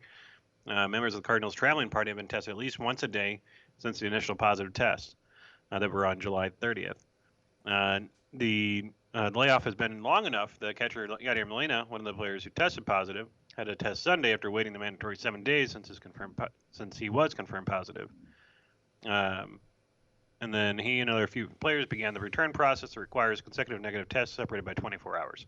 So I guess, that delay's been long enough that some of the people at first are starting to get better. But, as we know, once you're around somebody, if they have it and if you end up catching from it, doesn't mean that you necessarily show that you have it 2 days later. You might get tested and now there's enough the stuff going on in your body that it shows up, or I don't know. It's hard because, you keep on putting people back down into the dugouts together. They're in their changing rooms. They're down in, I don't know if you've ever been underneath in a stadium, down in the locker rooms and stuff like that. So it's enclosed hallways. There's no windows going on the outside. All that air is being recirculated back around. It's a very tough area to keep constant airflow to where, even the workers that are, doing security and stuff like that, are always going to be sitting in this stagnant air that if someone was coughing or huffing and puffing from running or whatever it may be, maybe a little bit more likely that you'll end up getting it from them. Yeah. But, shutting down the games, I just think that if one team goes, they need to just say, hey, sorry, put everyone in this position. We just got to cut it down for this year, and we'll try again next year. I really do think it's just time for them to say, hey, I really do think it's time for them to just step down. They only have 55 days to do over 40 games, well over 40 games. That's a lot of time. They would have to do double to triple headers. It would be insane the amount of stuff that they would have to do to be able to do this thing. Now, I wish, for example, when we had Ed on last week, we talked about players that, like the NBA was practicing and the NHL practiced the bubble. And so far, we haven't heard anybody getting sick or any type of issues in regards to being in said bubble. I kind of wish baseball, MLB, would have done the same thing. I wish they would have done the same approach. Then we wouldn't be hearing about these stories and all these problems. They're still traveling. They're still getting out there. They're still doing their thing. And it's not like they're getting locked in and they're being like, what's the word? Quarantined off from the rest of the world when they go somewhere to play. These guys are still going out and doing their thing. Like they still go out and for the most part, from whatever you can do in this country now. I mean, everything's locked up pretty much, but you're still going to restaurants. You're still doing those things. You're still going to the bars. You're still being a human being, Right. living life as if you live life. So these guys aren't being sanctioned off. These guys aren't being quarantined off. They're traveling and they're getting thrown into the mucky muck. So it's like, what do? You know what I'm saying? When you're not in a bubble, you're still doing the traveling thing, and people are still getting sick. Then you only have you have an allotted amount of time to be able to play these games. Now, unfortunately, you either have to just keep pressing forward with none of your best players, possibly, or you bow out. I don't know if they're going to be able to get it done. Yeah. I mean, I love my Cardinals. I love my team, but at the same time, do they have enough time to do it? Will they have enough time to knock it out? That's a lot of games in a very short amount of time. Those guys are going to be run ragged by the time they get into the playoffs, and that doesn't help. Then if you're being run ragged, your immune system gets down, and what happens? You get smacked upside the head with the Rona again. You see what I'm saying? Or anything else. God forbid you get the flu now. That's crazy, even to think about that. Yeah. But you see what I'm saying? So those are the kind of things that we need to start, like these teams need to start looking into, because we also got to talk about NFL. NFL's, still talking. They're still talking about everything. It's kind of turned into a sideshow, to be really honest. I mean, not only just on the things that they're implementing within the Black Lives Matter movement and everything, but also on top of that, they're also talking about how they're going to be able to play football. This also goes into the college ball as well. College teams are still talking about the possibility of maybe just canceling out the entire season or postponing.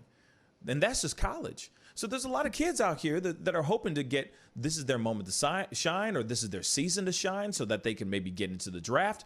There's a lot of kids out here that are still trying to maintain their full ride scholarships. What are they going to do about that? What's going to happen with that? You see what I'm saying? Like there's a lot of things, there's a lot of questions that are going to be popping up that they have not answered yet.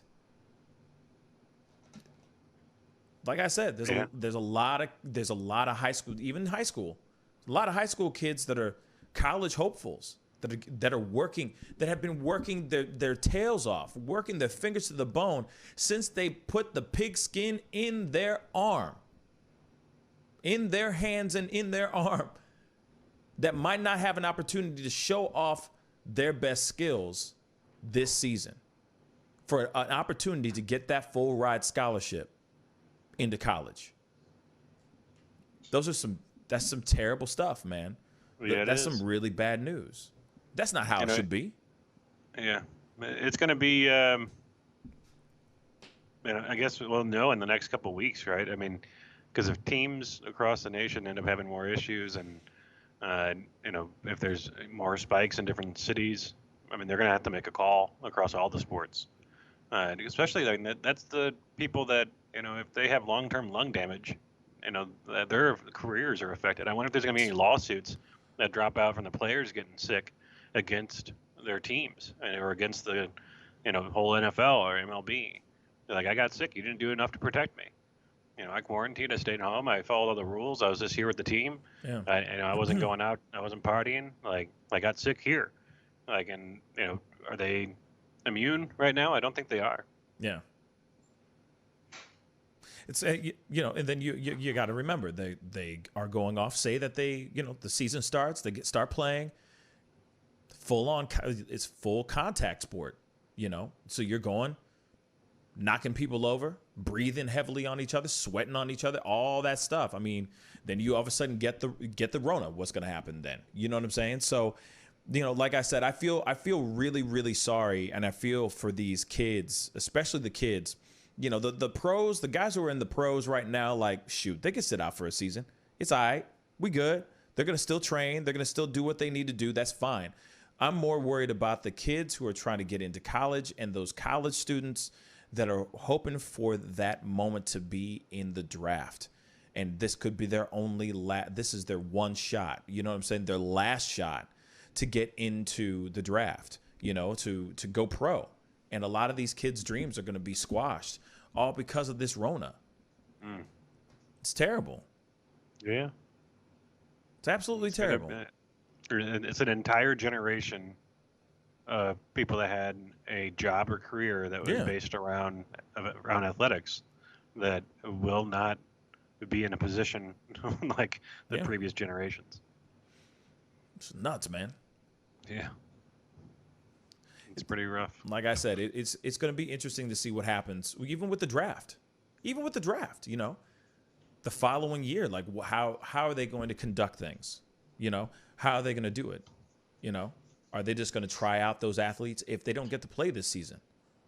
Are they just going to take them to the combine or take them to the field and have them try out in a way?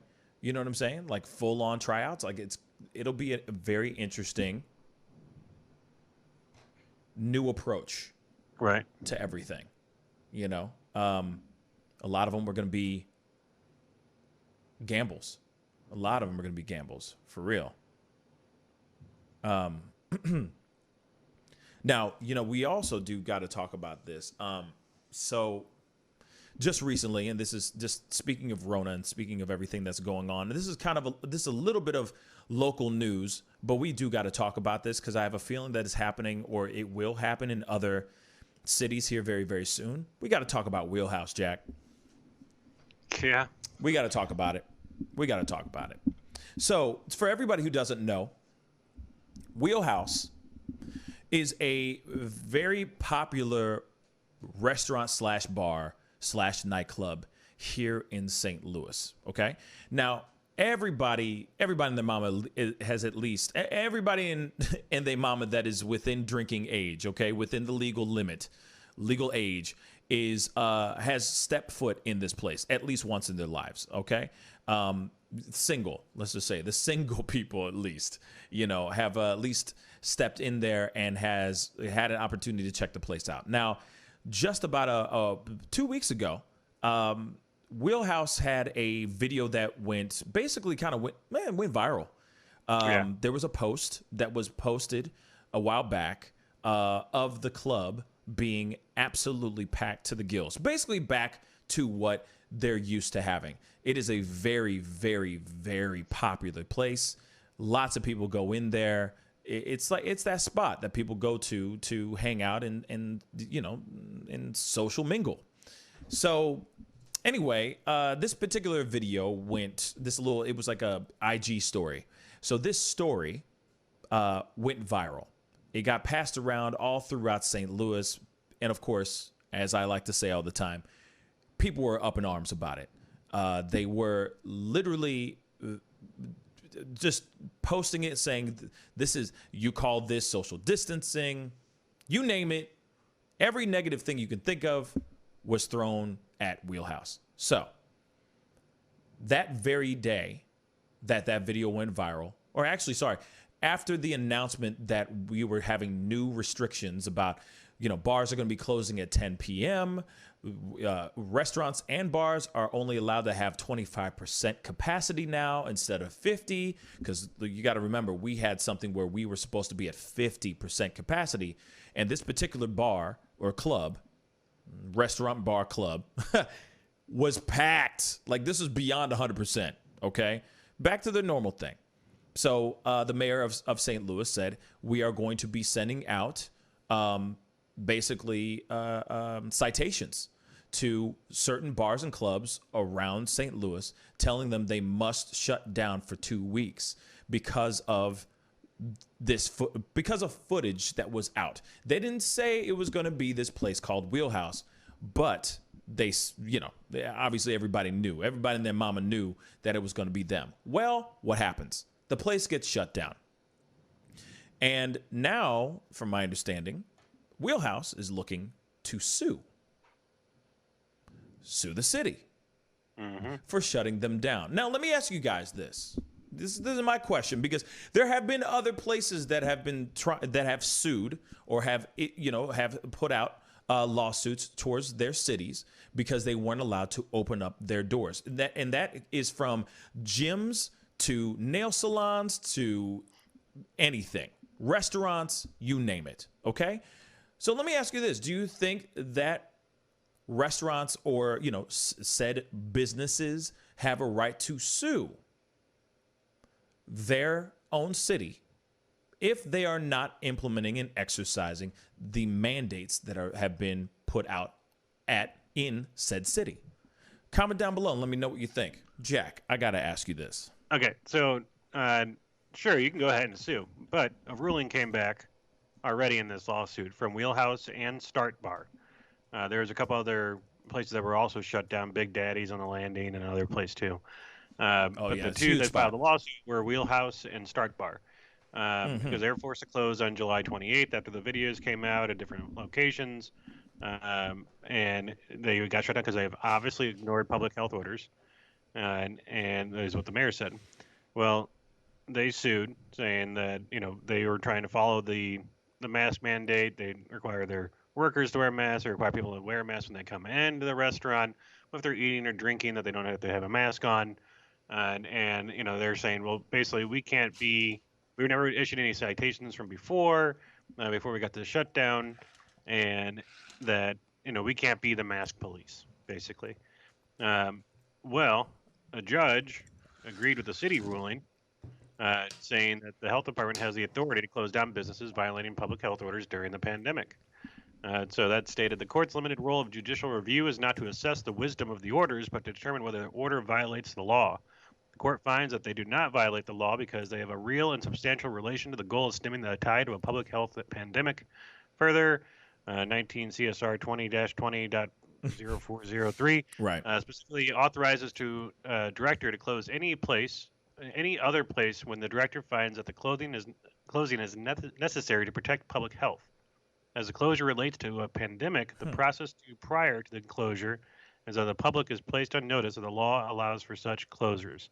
So that was already put out there. They said, if you violate this stuff, we're going to shut you down. They violated that stuff. They got shut down.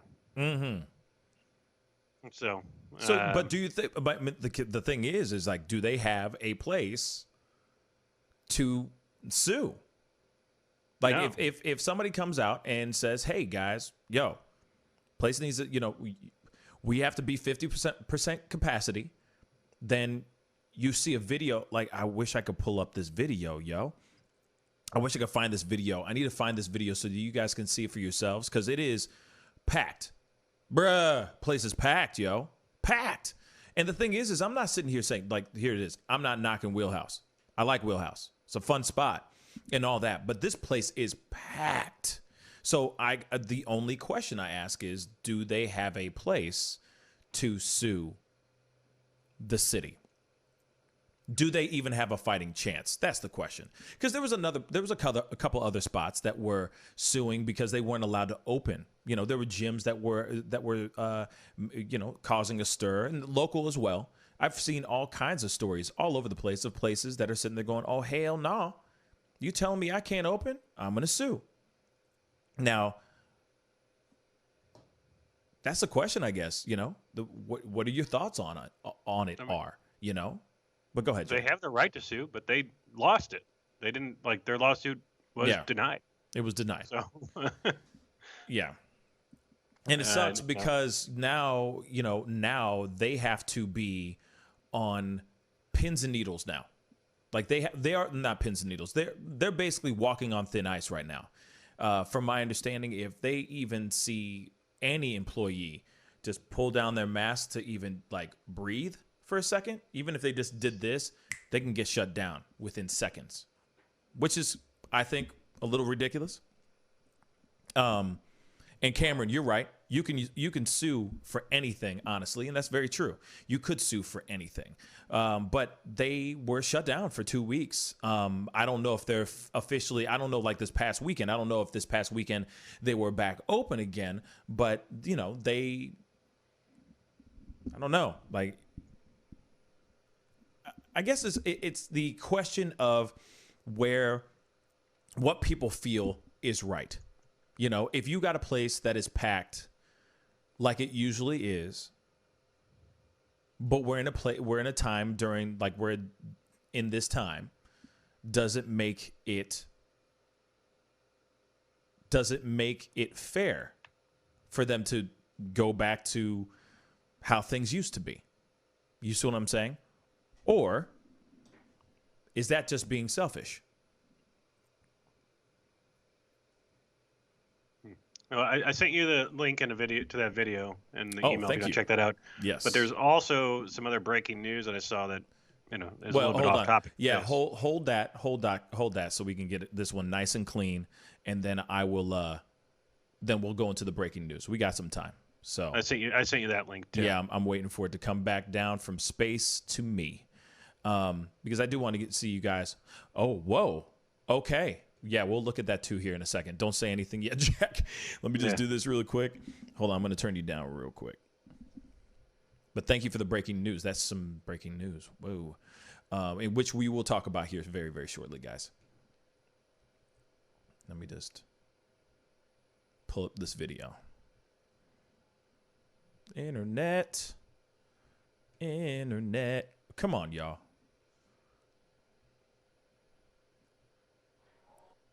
Oh, God, love ads. We got 14 seconds. Hold on, Jack.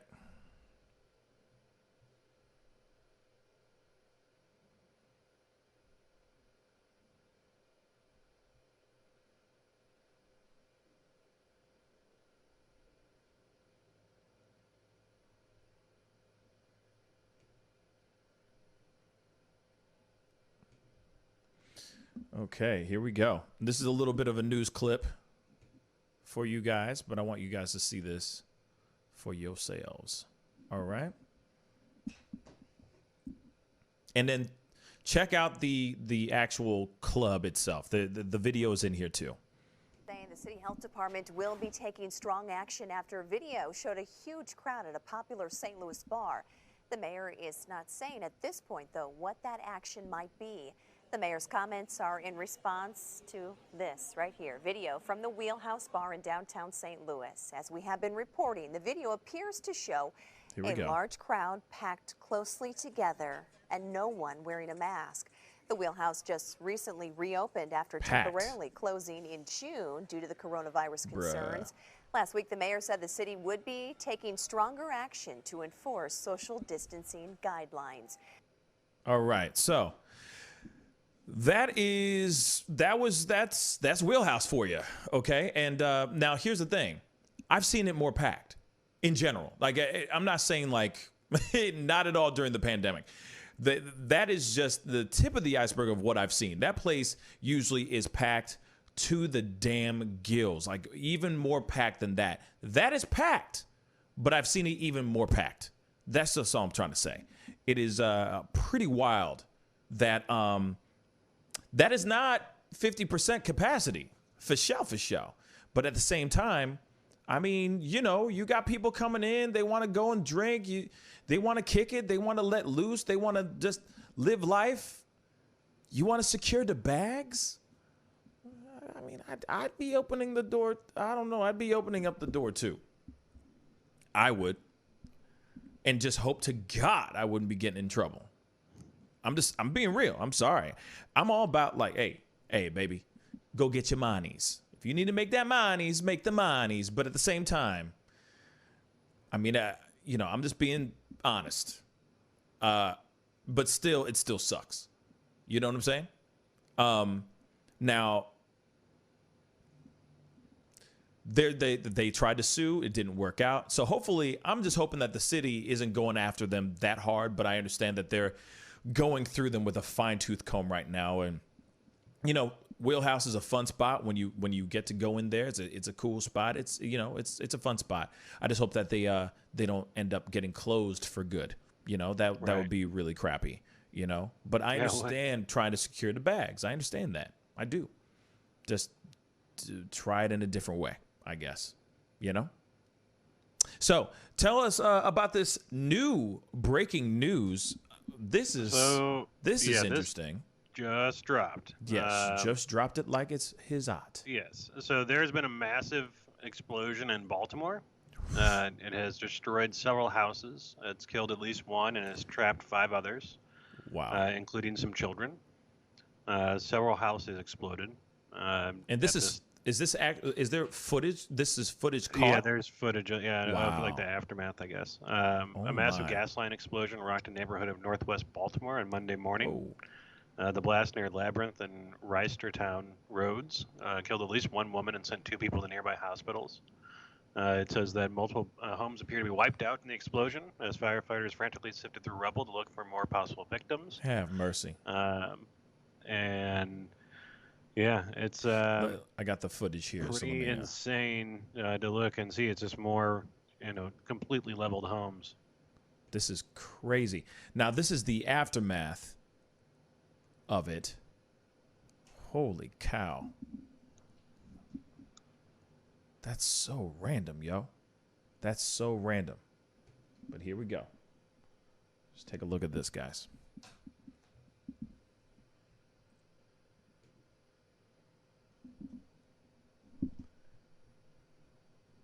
Oh, there's no sound, huh? This is just, so this is just live footage. Mm-hmm. Wow. So this is the aftermath of this explosion that happened. Wow. Man. That's insane, y'all.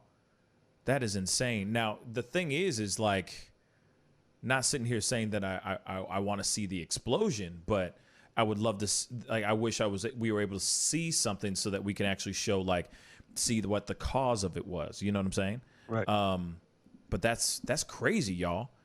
That's absolutely nuts. Is there any other information other than is there any more details, more information?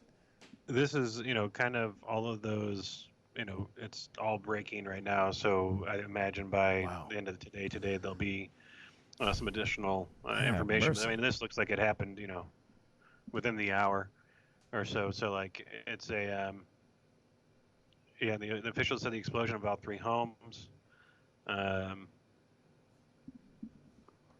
Said, let's see. Wow. The people that are walking around appear to be injured are seniors. The mayor's on the scene. Gas lines in the area have been shut off. Electrical lines are still active. There's a video here of a guy that dug through the rubble to help a woman that was trapped. I can send you this link here. Sure. Yeah. I mean, that's one of those things where, you could do everything right in your life, and be a good person, have a decent home and family. Yeah. And then there's just these random occurrences that you might just be part of. Right. And that's it. So, be grateful for every day you got, because I mean, anything's possible. I mean, look, we had Beirut last week, we had Beirut last week, y'all. And now this. Now, it's not as massively huge, but it's still another explosion, another unexplained explosion. That's insane, y'all. That's so terrible, man. Yeah. That's terrible, bruh. Oh, my God. Tyrannus is saying it's reporting it was a gas explosion. Right, but major gas. Wow, that is a serious gas leak, yo. That is a serious gas leak. You know what I'm saying? So and thank you, Tyrannus, for that added piece. But I mean, that's a lot, yo. Yeah. To just make something explode like that, that's a lot of gas. That's a lot of gas. Look, I just sent you another link. Okay. and it's worth pulling up from the guy that went and pulled some people out of the rubble. Sure. But he was saying he was sitting on his porch and like heard it happen. So a little bit more of a on the scene type of response. Sure. No worries. Gotta pull this up though. Okay, so a woman is dead. It's like the second. Woman dead, 2 critical. Okay. Yeah, hold on. I gotta turn this down again. Hey folks, Joe here. Oh. I'm going to announce. Joe Biden just, just throwing in some ads. No big deal. No big deal. Okay.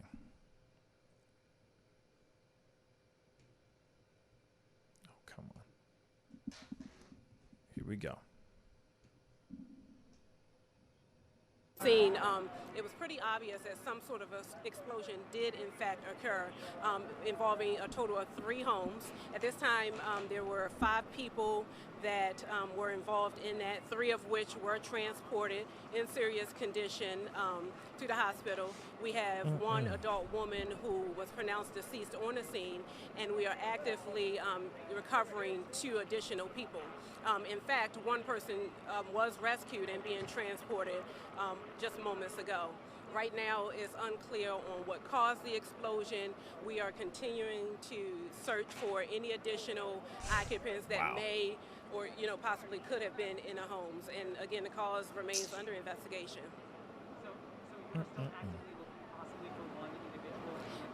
We have our eyes on 1 additional person that we're trying to pull out right now. At this time, it's unclear on the age or gender. We don't have that information right now. It's still a pretty active scene. Tell us about the 2 people that just I'm sorry? Is that person responding to We don't have that information right now, but we have our eyes on that person. 2 people just came out on stretchers. I asked one lady, are you okay? She gave a thumbs up, and another just came out. Can you tell me where they were, what was involved in that rescue? It was 3 homes involved, so we're not sure where they were in either of the homes or what floor they were on. But what we do know is that they were beneath all of the rubble. Wow.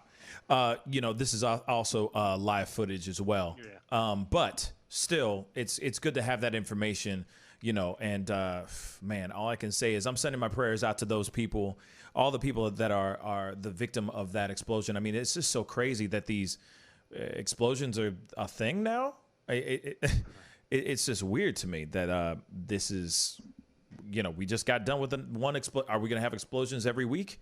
You know what I'm saying? Like, it's terrible. And the fact that explosion was that big, that was a very big explosion, y'all.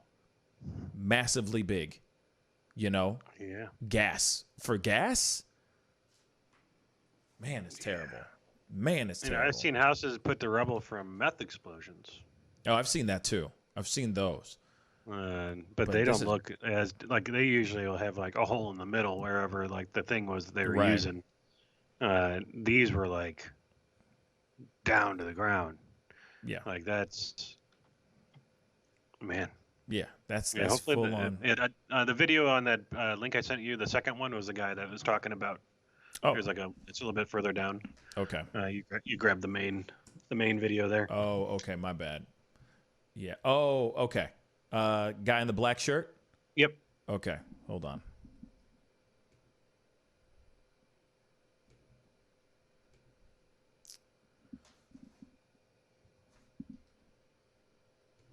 A loud explosion. It shook the house. I looked, I saw a smoke cloud like every bit of like 50 feet in the air. And honestly, like, I just took off running. I didn't even have shoes on. And I just took off. I got to the alley and like it was a live wire down. There was debris all over. Jump over debris, avoid the wire because it was still live.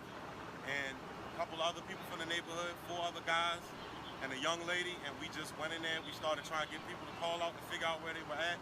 No police, no fire department they weren't there yet. Yeah. So we just started trying to dig in and move stuff. Knock on windows, anything we could do to try to, find these people. At the last minute, we heard the older lady, and she said, "Help!" She kept saying, "Help!" And we just went into action. And it's sad. Man. just sad because I know some people. I'm thinking someone that didn't even make it, man. Try to do everything I could do. Not a hero, nothing like that. Just a human being, like just trying to help someone else. You know, hoping that if it was me, that somebody would do it for me. That's facts. No, and I commend that dude for going out of his way to do what he did. You know, that takes a lot. You know, to run the true heroes. Real talk are the ones that are running towards the chaos and not the ones that are running away. And the fact that his initial response was to jump in to the fray, like just run towards the fire in a way, says a lot about him. You know what I'm saying? Because that's scary. You know, no matter what. The fact that he was still barefoot running through this, digging through the rubble, trying to find people, that's some amazing stuff. But people, you know, you'll do a lot of things when you're when that adrenaline is pumping through your veins. You know what I'm saying? Real talk. So shout out to that dude. I don't know his name, but you know, shout out to that man that went out of his way to do that, because I know a lot of people that would be running away for sure. Right. You know. But yeah, man. Yes, you know, definitely, most definitely a true hero for sure. You know, and you know, thank God for people like him. You know, shoot. And of course, prayers to all the people that are in the middle of either getting rescued or that have been that have died during that explosion. It's so it's devastating to see, and it's such bad news. You know. So my thoughts and prayers go out to everybody out there, to the people out there in Baltimore right now, because that's some terrible stuff, you know. But before I go, we got to do something. I got to show this video just really quick because, you know, I figured it was kind of funny, and it's a fun thing, you know. Why the hell not? You know what I'm saying? Why the hell not?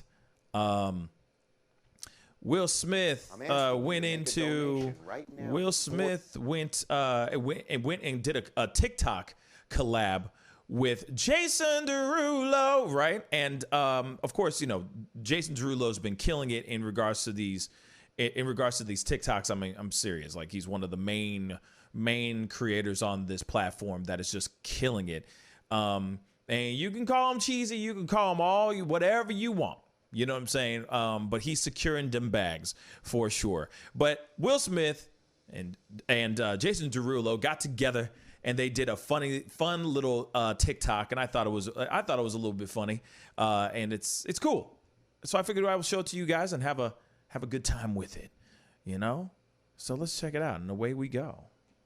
Why are you filming, man? No, so what you do with golf, you put your swing on camera and then you look at it, set it up. What we're gonna get your swing right. So set it up, you got set up right to the ball, bend your knees a little bit. Wait, hold it, don't swing yet. Oh, God! Snap. Oh, you can put some ice on that. I got a thing. All right, it's my turn. No, I'm gonna be back. No, I only need one swing. Let me get my driver. Hold up. We can just talk about this. Why you? Oh my God, man. You know, we always need a little bit of laughs every once in a while, and the special effects in that thing is just unbelievable, man. I don't know how they did that. Real talk.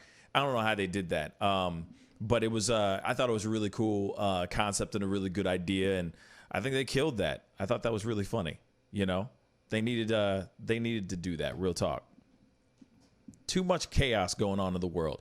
You know what I'm saying? So I appreciated it. You know, with them and they corny asses. You know what I'm saying? Because they be corny, a little corny. It's all good. We all need a little. You know, we all need a little cornbread in the house. You know what I mean? Every once in a while in your diet of all this explosions and pandemonium and pandemics and everything, we need a little bit of corniness. You know what I'm saying? I think that was hilarious. I love that video. It's entertaining. You know, it's actual entertainment. Yeah.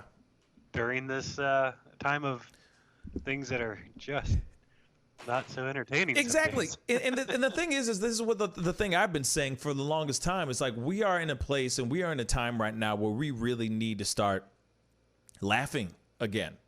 You know what I'm saying? We need to start laughing. We haven't really done that in a long time. And so I really appreciated him coming through and doing that little bit of a, you know, like they're at least still trying to have fun with it.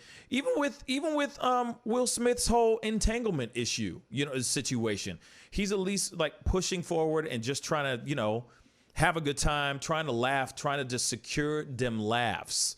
You know what I'm saying? So shoot, I appreciate it. And, you know, like I said, there's even more comedy coming from this end of the world as well, onto the show and all that. So, you know, I like I like that. And but that's the thing. It's just like we need more laugh. We need more laughter in this world. And so yeah, I appreciated that one. I thought that was pretty funny. But anyway, it's time to get going. Jackie, thank you so much for being on the show today. Good to see you. You know what I mean? Good to see you. Yeah, man. You know what I mean? As always. And of course, I will be on tonight at 7 p.m. Central Standard Time. So be on the lookout for that. Of course, we're going to be talking about other things, all developing news that's going on throughout the day. Maybe we will have the announcement of who Biden's running mate is going to be, which I think will be a very interesting one. So we're going to be talking about that as well. And yeah, y'all, if you haven't done it yet, hit that like button down below. That would really, really mean a lot. And yeah, be on the lookout. 7 p.m. Central Standard Time, I will be on. And if you haven't done it yet, hit that subscribe button. That would really mean a lot. Anyway, it's time to get going. Be good to yourselves. Be good to one another. And I'll see you guys tonight at 7 p.m. Central Standard Time. This is The Pascal Show. Bye. Hey, take up Ms. Feinberg, I'd really appreciate it if you would close your legs. Do you find it distracting? Power, respect. The festival is crazy in the streets. Deception, the fakers and leaks. Entertainers are trucking for tweakers and losing their circles. Their loves are unique. All of us under surveillance. There was a feeling that made it. Half of them stumbling around and they faded. That live in the world that's degraded for people that's constantly hated. But you see how he makes these S's in his body right here? That's where he's hanging on, and then he's moving forward with the locomotion of his ribs. That is classic Missouri rat snake right there. So I'm gonna go ahead and grab him before he gets into a hole. Now, these snakes are not biters. They won't bite as long as you don't squeeze them. If you just stop them like this, it'll freeze them, and then you just gently pull them back. As long as you don't squeeze them, they won't bite. Yo, Mike, what's up, man? Guy? Good to see you, man. Yeah, so Sugar Fire. Yeah. Fully open, right? Yeah, we're pretty much open. So you can't sit inside yet. Monday you can sit inside a little bit. We'll have 25% of the tables inside, and then we're letting it rip outside. So I know that there's a lot of people really concerned about staying safe and all of that. No, so what are you guys doing in regards to that? Well, we have extra people to clean and rub everything down all the time. Everybody inside's wearing masks. And we have little stickers on the ground so everyone can stay 6 feet apart. Right on. The tables are all spaced out, inside and outside. Sugar Fire, open in full effect right now. They're staying healthy, they're staying clean. Go get you a rack of ribs. Sugar Fire, open right now. Thanks.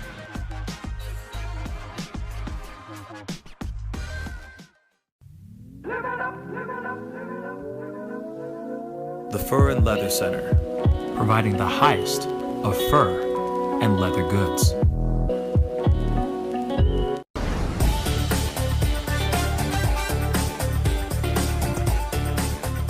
You're gonna perform tonight? I can't make this interview boring because this man is too exciting as a host.